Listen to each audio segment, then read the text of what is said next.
ज्ञान की परिणति होती है कहाँ? वेदांत कहता है, वेदांत का सूत्र है अहम ब्रह्मास्मि। अच्छा, और होता क्या है कि ज्ञानी की गतिमति प्रभु ऐसी कर देते हैं कि जहां बल रहना चाहिए ब्रह्मास्मि पर, ब्रह्मास्मि पर बल रहे तो अहम ब्रह्मास्मि में दोष नहीं, लेकिन बल रहता है अहम पर, अहम ब्रह्मास्मि। ऐसी ऐसी दशा संसार में देखने में मिलती है। तो ज्ञान में क्या है? ज्ञान की अंतिम पराकाष्ठा में, ज्ञान की जब परिणति होती है, जब परिपाक हो जाता है, तभी अहम बना रहता है। भले वो अहम ब्रह्मास्मि क्यों ना हो, लेकिन अहम बना है। लेकिन जहां पर भाव पहुंचता है समर्पण की ओर, जहां पर भाव सर्वस्व का उत्सर्ग करता है, मैंने पूर्व भी कई बार निवेदन किया कि यह समर्पण का मार्ग नहीं है, यह विसर्जन का मार्ग है। जहां पर अपने आत्म स्वरूप का पूर्ण रूपेण विसर्जन हो गया है, जहां तू ही तू, तू ही तू, तू ही तू। तो उस अपार अपरिमित वैभव के मध्य में भगवान को भी, स्वयं भगवान को भी कहीं ना कहीं कोई अभाव खटकता है। जब जब बहुत बड़े होकर थक जाते हैं भगवान, तो भाई भूख आज तक किसी की सोना चांदी और हीरा मोती से तो मिटी नहीं। कोई कितना भी बड़ा आदमी क्यों ना हो, पर भूख लगे, और फिर कितना भी साधन संपन्न क्यों ना हो, लेकिन जो भूख घर के भोजन से मिटती है वो कहीं से नहीं मिटती। घर का भोजन, केवल भोजन नहीं, घर का भोजन जिसमें स्नेह होता है, अब जिसमें आत्मीयता होती है आपके किसी निजी जन की। और वही घर का भोजन यदि माता के हाथ का भोजन हो तो फिर तो कहना ही क्या। उसके एक एक कौर में स्वाद अलग होता है, क्योंकि उसमें लाड़ है, उसमें वात्सल्य है माता का। उस वस्तु में एक वस्तु है जो आप बाजार से खरीद कर पाते हैं, और वही वस्तु जब आपको मंदिर से प्रसाद स्वरूप मिलती है तो उसका स्वाद कुछ और होता है, उसको पाने का सुख कुछ और होता है। जैसे जब भगवान थक जाते हैं वेदों की स्तुतियां सुन सुन के, फिर भगवान का मन होता है कि भाई चलो थोड़े छोटे हो जाएं, क्योंकि बड़े रहते हुए जब कोई बड़ा होता है तो उसे प्रेम नहीं मिलता। उसे आदर तो मिल जाता है, उसे सत्कार मिल जाता है, उसकी जय जयकार हो जाती है, लेकिन उसे प्रेम नहीं मिलता। और आत्मा की भूख ना तो जय जयकार से मिटती है, ना आदर और सत्कार से। इस आत्मा की भूख, ये मन का एक कोना जो सब तीनों लोगों की संपत्ति पा लेने के बाद भी खाली रहता है, मन का वो कोना तो विशुद्ध प्रेम से भरता है। कौशल्या के सामने जब चतुर्भुज रूप धारण करे, कौशल्या अम्बा के सामने जब चतुर्भुज रूप धारण किए नारायण खड़े हैं और माता स्तुति कर रही है, तो भगवान ने कहा अरे आप भी स्तुति करेंगी मेरी, कम से कम आप तो मेरी स्तुति मत करिए। तो माता ने कहा आप बड़े बनकर रहेंगे तो आपकी स्तुति होगी। यदि आपको प्रेम चाहिए, यदि आप मेरी वात्सल्य धारा में स्नान करना चाहते हैं, तो फिर छोटे हो जाइए। सुन बचन सुजाना रुदन ठाना, हुए बालक सुरभूपा। फिर माँ ने नहला दिया भगवान को अपनी वात्सल्य धारा से, तुष्ट पुष्ट कर दिया प्रभु को। ठीक ऐसे ही मैं निवेदन ये कर रहा था कि इस उद्धव और गोपी के संवाद के मूल में एक घटना है जिस पर दृष्टि नहीं जाती। और वो घटना क्या है कि भगवान भेज रहे हैं उद्धव को, उद्धव पर कृपा तो करनी है, लेकिन कहीं श्री कृष्ण भी व्याकुल हैं। आज मैं स्मरण दिलाऊं आपको, आरंभ में जब मैंने कहा कि आप और मैं प्रार्थना न करें, क्योंकि हमारी प्रार्थनाओं के शोर में, हमारी ही स्तुतियों के शोर में कई बार हम उसकी पुकार सुन नहीं पाते। आप न पुकारे तो मौन हो जाइए, उसकी पुकार है जो सतत आ रही है। जब श्वास दिए उसने तो वो नाम तो उसने आपको अवसर दिया है भजन का, सुमिरन का। सांस कुछ और नहीं है, सांस सुमिरन का अवसर है। आप मैंने कहा ना, आप अपने गणित से इसका कुछ भी मोल लगाइए, इसका कुछ भी हिसाब लगाइए, पर मेरी दृष्टि से सांस कुछ और नहीं, ये आती जाती सांस सुमिरन का अवसर है। अब समझ लें तो ये सुमिरन का अवसर है, और उसे मिला है जिसे उसने पुकारा है, जिसे वो पुकार रहा है। जो मनुष्य हुआ है अर्थात वो कृपा पात्र है, उस पर कृपा दृष्टि पड़ी है, तो ये देह मिला। ये देव दुर्लभ संयोग बना है। और मैं तो अभी कुछ दिन पहले जब महाप्रभु का प्राकट्य उत्सव हो रहा था तो मैंने व्यासपीठ से निवेदन किया कि जैसे बीज का ढेर बड़ा होता है और किसान मुट्ठी में भर लेता है कुछ बीजों को भूमि में बोने के लिए, कुछ बीजों को किसान मुट्ठी में भर लेता है। ऐसे आप और मैं जितने लोग यहाँ बैठे हैं ना, कम से कम आप और मैं तो ये विश्वास रखें कि उस किसान ने हमको तो मुट्ठी में ले लिया है, तभी तो आप और हम यहाँ पर आए हैं। आप और मैं तो मुट्ठी में आ गए हैं, जिसे वो किसी भी क्षण डाल देगा अंकुरित होने के लिए। तो अवसर है ये सुमिरन का। थोड़े से मौन होंगे तो आपको वो पुकार सुनाई देगी। थोड़ी सी मन में संकल्पों की, विचारों की भीड़ कम होगी तो आप सुन पाएंगे, आप थोड़ा समझ पाएंगे जीवन का वस्तुतः अर्थ क्या है, क्या क्या जीवन रूपी अवसर क्यों दिया गया है आपको। फिर आपको समझ में आएगा कि कुछ पाना शेष रह गया। आपने भले सब कुछ पा लिया यहाँ, लेकिन कुछ पाना शेष रह गया। अभी आप प्रेम से परिचित नहीं हुए। तो भगवान ने दोनों कार्य किए। एक तो भगवान ने उद्धव पर कृपा की कि उद्धव ज्ञानी है, ये मेरे ऐश्वर्य से परिचित है, लेकिन मेरा एक मधुर स्वरूप भी है। और वस्तुतः भगवान का जो विशुद्ध स्वरूप है, गीता में भगवान ने संकेत किया है कि अर्जुन सब मुझ में है, मैं सब में हूं, लेकिन मेरा एक रूप ऐसा भी है जो इन सबसे बिलग है।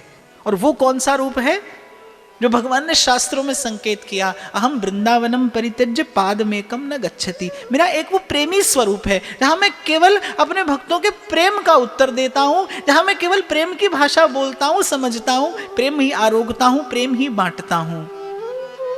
महाप्रभु सुधा निधि में संकेत करते हैं श्री ठाकुर जी के उस विशुद्ध स्वरूप का, श्री कृष्ण के उस विशुद्ध स्वरूप का। दूरे सृष्टादि वार्ता न कलयति मनांग नारदादीन स्वभक्ता न श्रीदामाद्य ही सुहृद्भिर न मिलती हरति स्नेह वृद्धिम स्वपित्रो। जहां वो और कुछ नहीं करते, जहां केवल एक प्रेम की चर्चा है, केवल एक प्रेम का प्रसाद है, जहां केवल प्रेम की ही बात होती है, एक विशुद्ध स्वरूप वो भी है। तो अभी उद्धव उससे परिचित नहीं है। सहसा एक मौज उठी श्री कृष्ण के मन में कि क्यों ना उद्धव को उससे परिचय कराया जाए। अच्छा, फिर इस संदेश में एक और संदेश छिपा है कि अगर परिचय कराना था तो श्री ठाकुर जी स्वयं प्रेम स्वरूप हैं, वो स्वयं सच्चिदानंद घन है। क्यों श्री कृष्ण ने ही परिचय नहीं करा दिया?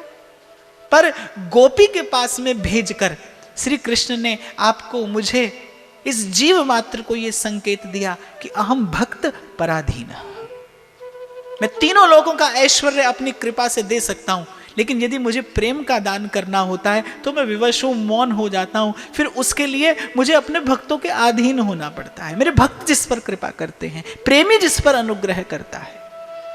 नैन निकट काजर लसै पे दर्पण दिखला है। वो आपके कितना निकट है? संत उदाहरण देते हैं, बोले जैसे नैन निकट काजर लसै। नेत्र के सबसे निकट काजल की रेखा होती है, लेकिन नेत्र उसे देख नहीं सकता। वो जो आपके नेत्र के सर्वथा निकट है, लेकिन आपका नेत्र उसे देख नहीं पाएगा। उसे देखने के लिए दर्पण चाहिए।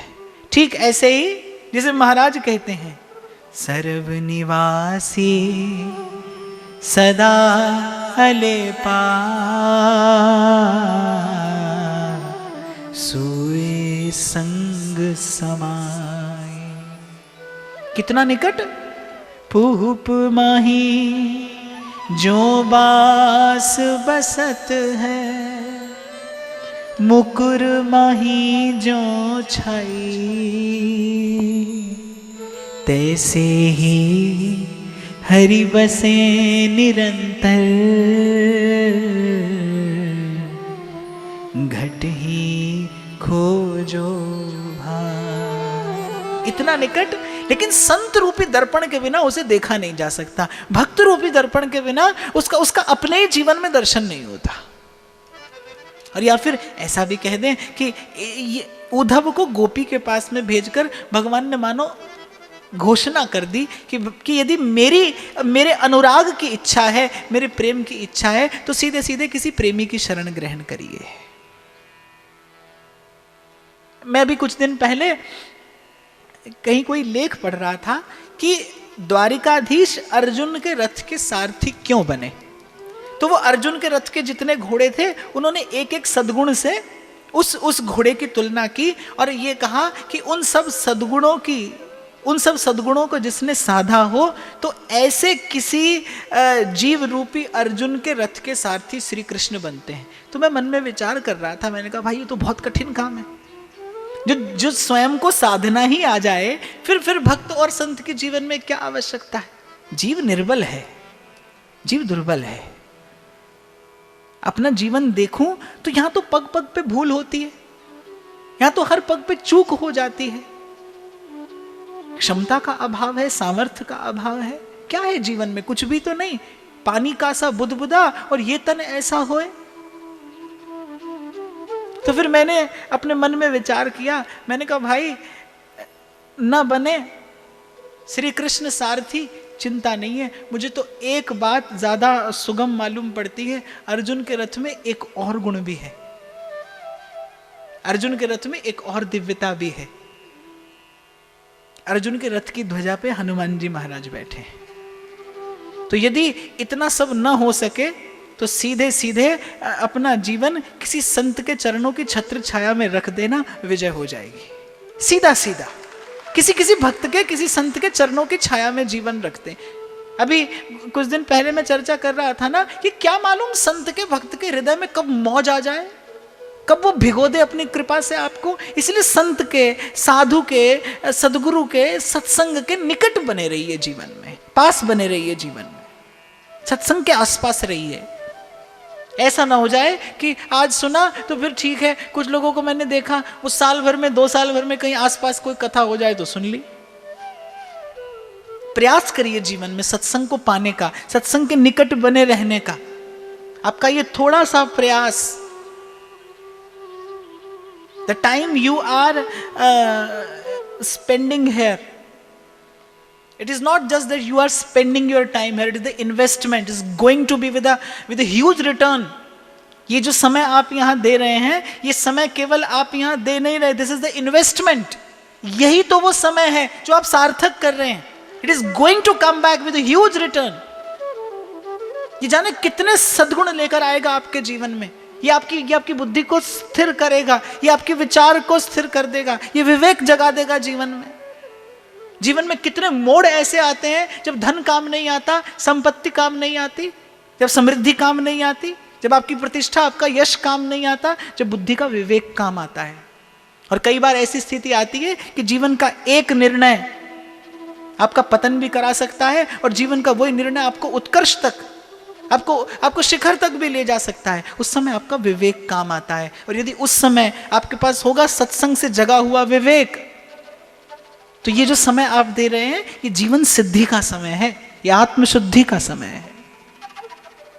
तो भगवान ने इस सूत्र के सिद्धांत की प्रतिष्ठा कर दी कि प्रेम मिलेगा तो प्रेमी के निकट मिलेगा. मैं प्रेम देने में समर्थ नहीं, क्योंकि भक्ति का कोई ग्रंथ नहीं है, भक्ति का कोई पंथ नहीं है. भक्ति का अगर कोई ग्रंथ है, पंथ है, तो वो भक्त है. अगर आपको श्री कृष्ण को पढ़ना है तो पोथी में नहीं मिलेंगे. श्री कृष्ण को पढ़ना है तो आपको मीरा के निकट जाना पड़ेगा. मीरा में खोजिए कृष्ण. आपको कृष्ण में मीरा नहीं मिलेगी, आपको मीरा में कृष्ण मिलेंगे.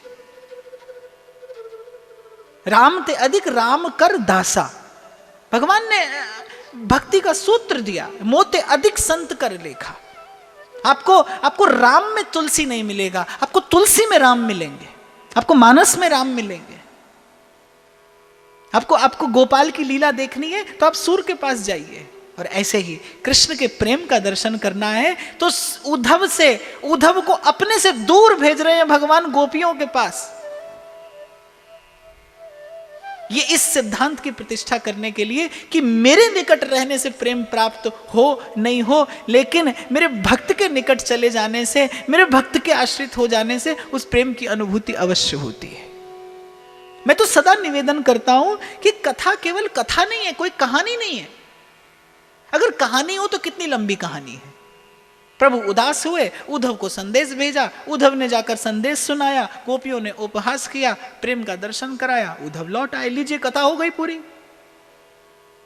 कथा में तो कोई बहुत विस्तार नहीं है, लेकिन कथा में सूत्र छिपा है और उस सूत्र का बड़ा विस्तृत प्रभाव है। सूत्र बहुत विस्तृत है, एक एक पग पे एक सूत्र है। क्यों श्री कृष्ण ने भेजा उद्धव को? क्योंकि कहीं श्री कृष्ण के मन में भी अभाव है। उद्धव ने पूछा, बोले आप सच्चिदानंद हैं, आपके लिए संसार रोता है, आपके अभाव में सब रोते हैं, आप किसके लिए रोते हैं? आप आत्माराम पूर्ण काम अच्युत सदैव अपने निजानंद में अपने स्व रूप में स्थित रहने वाले, आप क्यों रोते हैं? और आप जानते हैं भगवान ने क्या उत्तर दिया? जीव तो संसार के अभाव में रोता है, धन के, वस्तु के, संपत्ति समृद्धि के, सामान सम्मान के, रिद्धि सिद्धि के अभाव में रोता है। और भगवान ने कहा, उद्धव मुझे मैया के हाथ की रोटी बहुत याद आती है। वो रोटी जो मैया माखन से छुआ कर वो एक छोटा सा ग्रास बनाकर माँ 100 बार मेरा गाल पकड़ती थी, अरे कनुआ नेक सो पायले, मैं कितनी मनोहार कराता था मैया से, और फिर वो एक ग्रास लेता था। उद्धव मुझे वो रोटी बहुत याद आती है।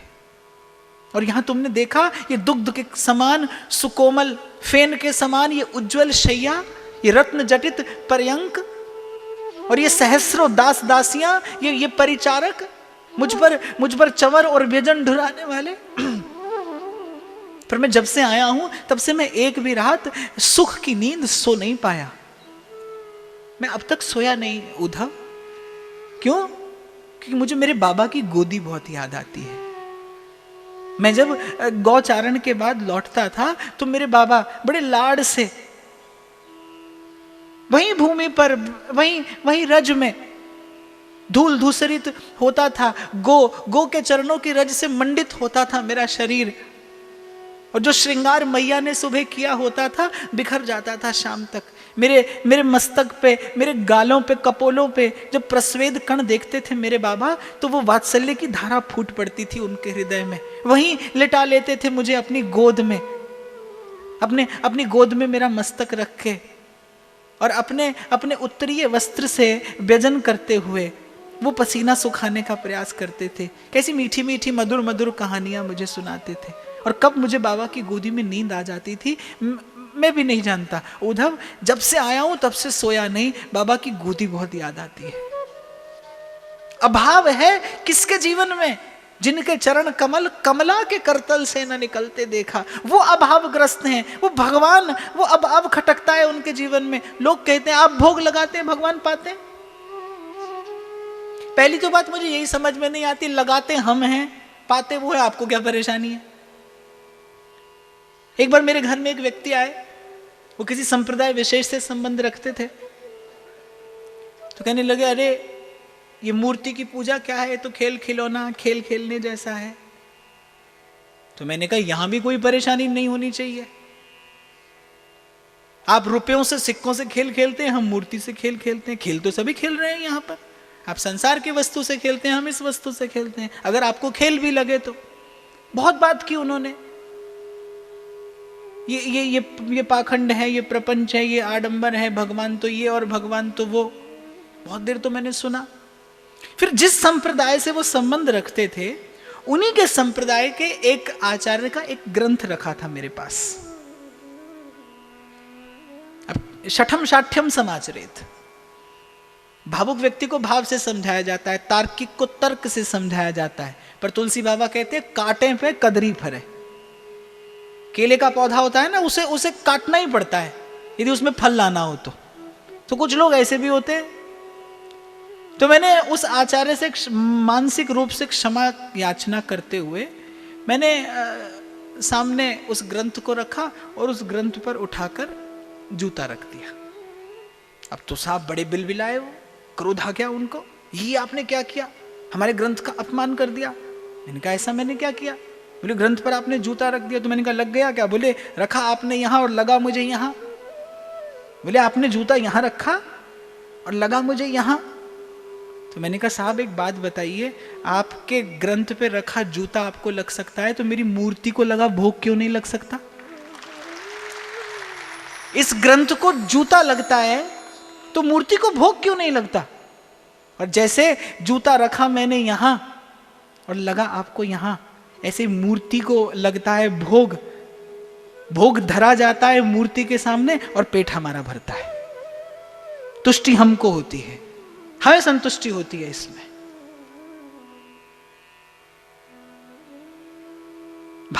भाव की भूख लगती है प्रभु को। आपकी एक छोटी सी चेष्टा, मत समझिए वो भगवान है।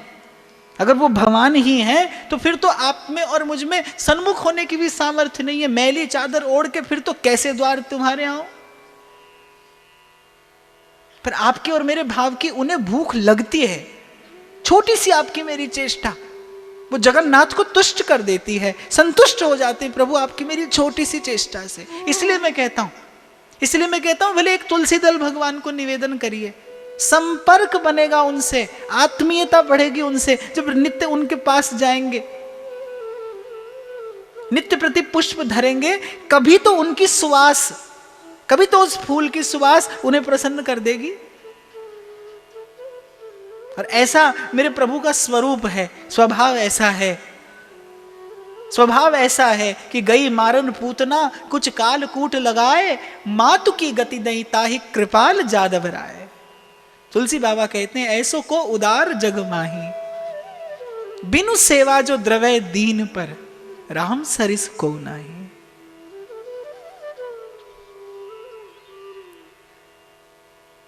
महाराज फरमाते हैं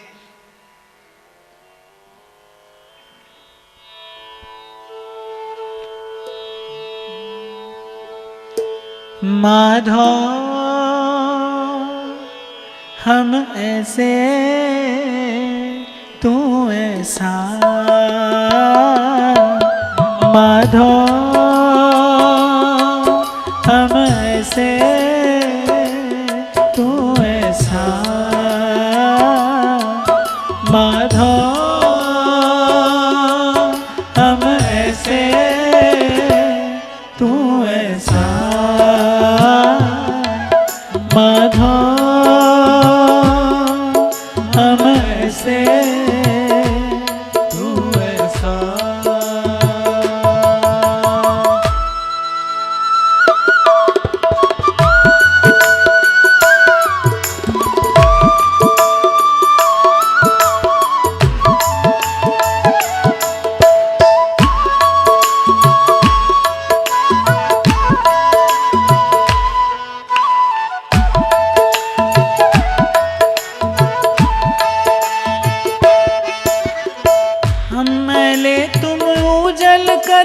हम निर्गुण तुम दाता,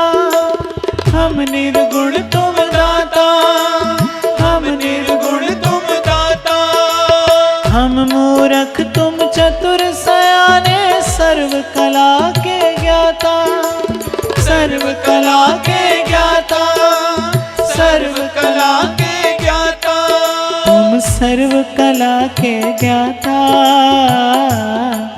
माधव हम ऐसे तू ऐसा, माधव हम ऐसे तू ऐसा, माधव हम ऐसे तू ऐसा, माधव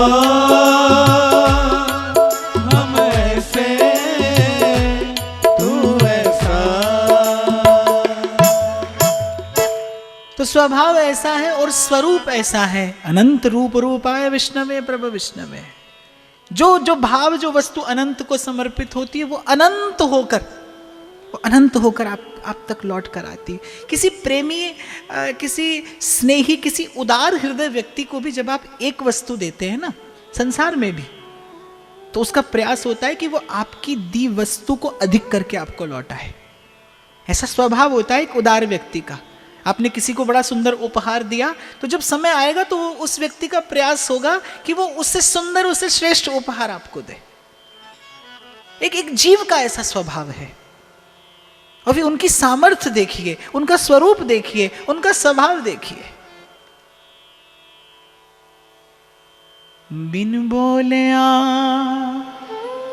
सब किछ जानदा, किस आगे की जय अरदास।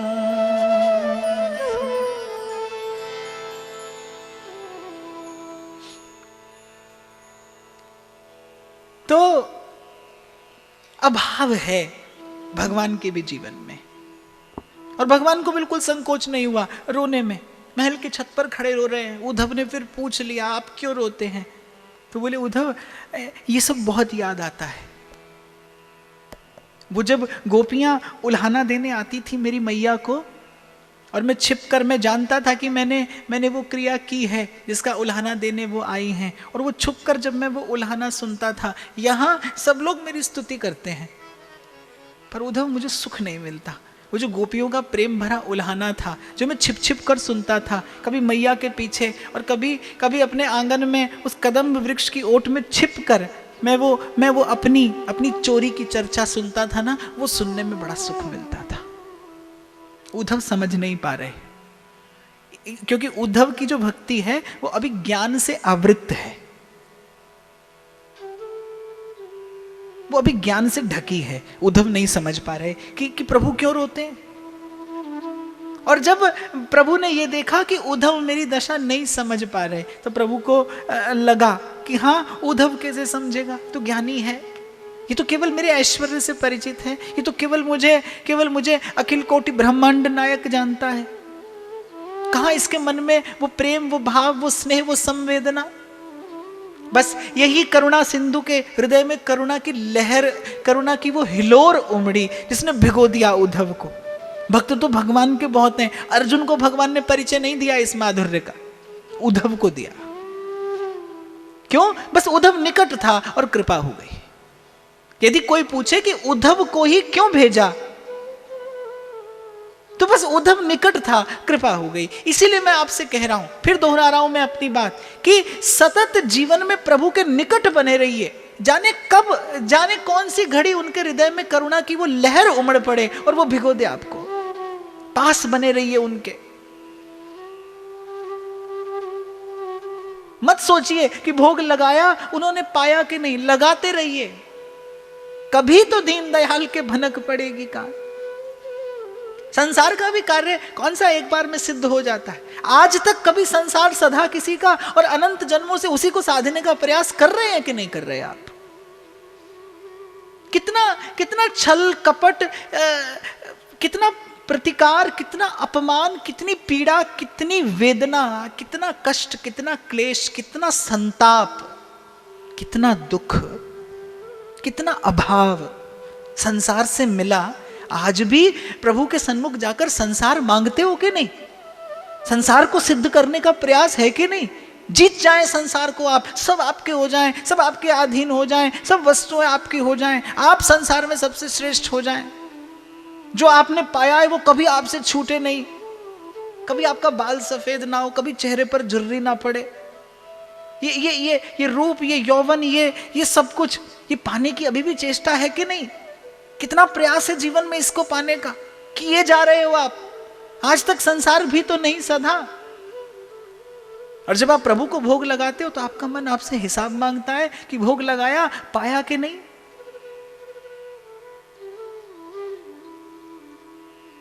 ये मन की कुटिलता है, ये मन की कटुता है, ये मन में छिपा कपट है। और यदि आप बने रहेंगे सत्संग के निकट, तो जैसा मैं सदा कहता हूं कि सत्संग कोई उद्यम नहीं है, कोई परिश्रम प्रयास नहीं है। सत्संग तो उस महामहिम का किया हुआ शक्तिपात है, वो तो उस करुणा सिंधु की करुणा की लहर है। ये तो उस कृपा रूपी मरुत, उस समीर का एक झोंका है जो आपके कपट का कपाट खोल देगा, जो आपकी दृष्टि संसार से हटाकर आपकी स्वयं की ओर कर देगा। भोग का हिसाब मांगते हैं आप। प्रभु के निकट गए, आपने मनोती कोई मनोरथ दिया, नहीं आपकी बात बनी, आप उसका हिसाब मांगते हैं। कभी आपने विचार किया कि अनंत जन्मों से इस संसार को साधने का असफल प्रयास आप करते आ रहे हैं। अरे संसार की कोई वस्तु, संसार का कोई संबंध, मैं तो कई बार कहता हूं कि जिस वस्तु से इतना प्रेम करते हो, जिसे छाती से चिपटाए रहते हो, कभी अकेले एकांत में उस वस्तु से पूछा है कि उसे भी तुमसे कोई प्रेम है? कभी करके देखना ऐसा कि जिस वस्तु के लिए आप जीवन लगा देते हो, श्रृंगार पूरा नहीं होता यहां बगल में चाबी का गुच्छा लटकाए बिना, वही आपके लिए सब कुछ है। कभी उस चाबी के गुच्छे से पूछा है कि वो भी आपसे प्रेम करता है कि नहीं? या आप ही अपना जीवन दिए जा रहे हो? अरे मैं तो कहता हूं प्यार की छोड़ो, व्यापार की सोचो। मैं तो कहता हूं एक और धर दीजिए प्यार की बात, व्यापार की बात सोच लीजिए। व्यापारी भी सांझ ढलती है तो अपने बही खाते में लाभ और हानि का हिसाब किताब तो लगाता है। तो व्यापारी करिए, एक व्यापारी की दृष्टि से जीवन को देख लीजिए कि सांझ होने से पहले कि जिसके लिए जीवन दिया उससे प्रत्युत्तर में कुछ आने की संभावना भी है कि नहीं, कि आप खोए ही चले जा रहे हैं, आप दिए ही चले जा रहे हैं। और वस्तुतः ऐसा ही है। संत कहते हैं पाए रतन चीन्हो नहीं, दीन्हो करते डार, और ये माया श्री कृष्ण की मोहो सब संसार। खोते चले जा रहे हैं आप अपने हाथ से, गंवाते चले जा रहे हैं अवसर। और माया ऐसी है, मन ऐसा है, एक क्षण के लिए आपको विचार करने की भी छूट नहीं है।